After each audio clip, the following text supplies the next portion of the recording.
Hi, Dulcimer friends.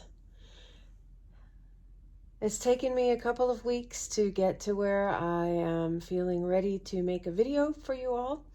I've been thinking about our time that got cut short at Eastman, wishing that we could be together physically, but that's not possible right now. So I've been thinking about what I could do to strengthen our musical ties to each other, and have decided every once in a while, not too often, to post a video lesson that you could use to keep your skills sharp and to interest you in interacting with your instrument. So the tune I have for you today is quite a simple one. It's in the key of G. It's called Holy Manna. It's a hymn tune found in the 1858 Sacred Harp Singing tune book called Southern Harmony. I'll link all kinds of information for you in the email in case you're interested, including a singing of this song in the Sacred Harp tradition, which is very interesting.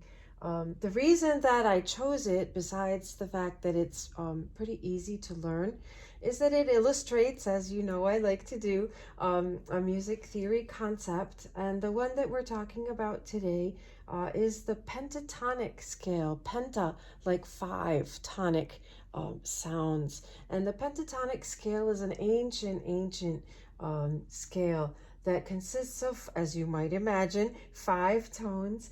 They're all each a whole tone apart from each other. So unlike our normal scale that has whole tones and half tones, this one only has 5 notes and they're all whole tones. So if we're going to play a pentatonic scale in the key of G major, we're going to start on this G that's on the treble bridge on the right side, and we're going to play only certain scale steps.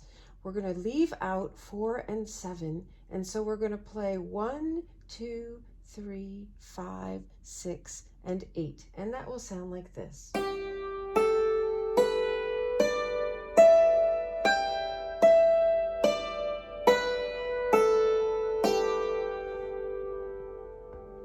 So that's a pentatonic scale. You can practice a pentatonic scale in the same way that you practice a regular scale. So if you were going to start down on your low G, I'm killing the sustain with my dampers so that it doesn't interfere. Here we have 1, 2, 3, 5, 6, 8.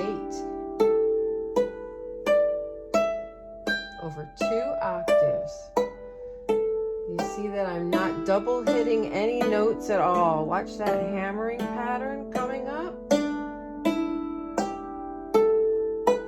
Moving over for the last 2 notes so that I don't have to double hit.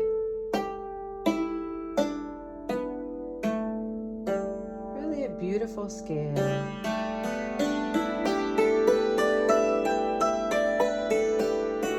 Oh, hit a 4. So this tune sounds like this. Holy Manna. In G, we're starting on the D below G, so on the 5th note of the G scale. Here we go.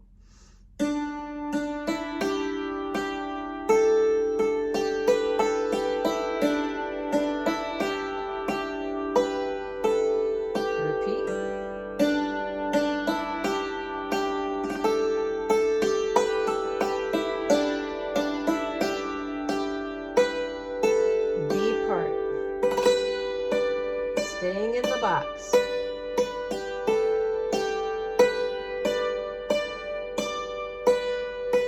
Back to the start of the A, a similar motif.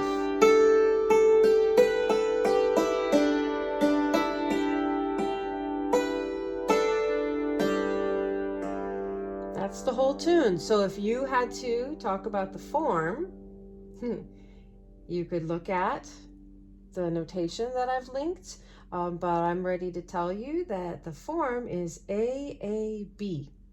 So that's a little bit different than our fiddle tune form. Now, what could you do with this tune in order to make it a little more interesting? I think it's ripe for a drone. So I would say add a low G drone. That will really seat it in the key of G. So I'm going to continue adding a G whenever I can, like this.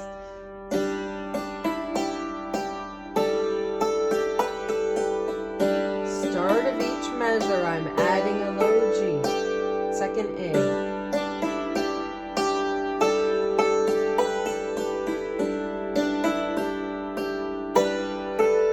Part.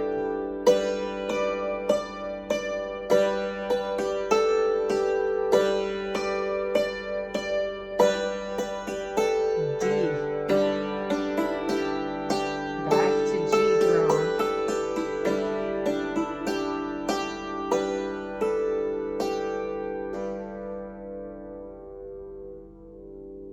So again, a very simple tune.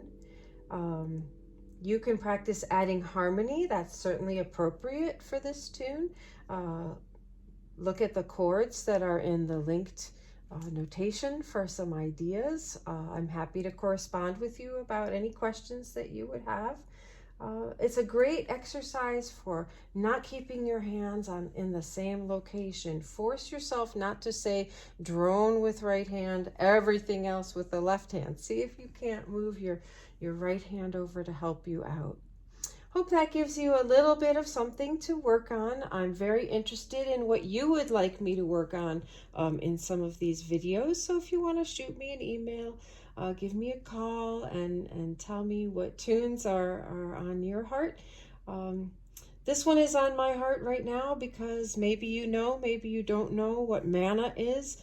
Manna, as in holy manna, the name of this original tune, comes from a story from the book of Exodus in the Bible about when the Israelites were wandering in the wilderness. Perhaps some of us feel as though right now we're wandering in an unknown wilderness.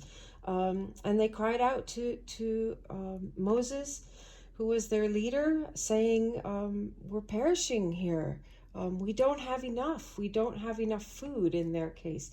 We could say for ourselves, we don't have enough, fill in the blank, whatever you feel a lack of these days, these challenging days.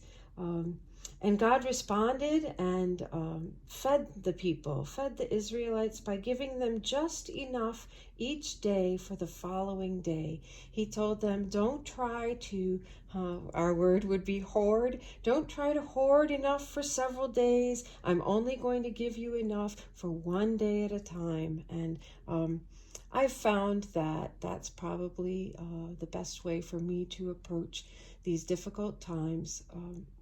Hoping for enough sustenance, enough of what I need in order to get through one day at a time.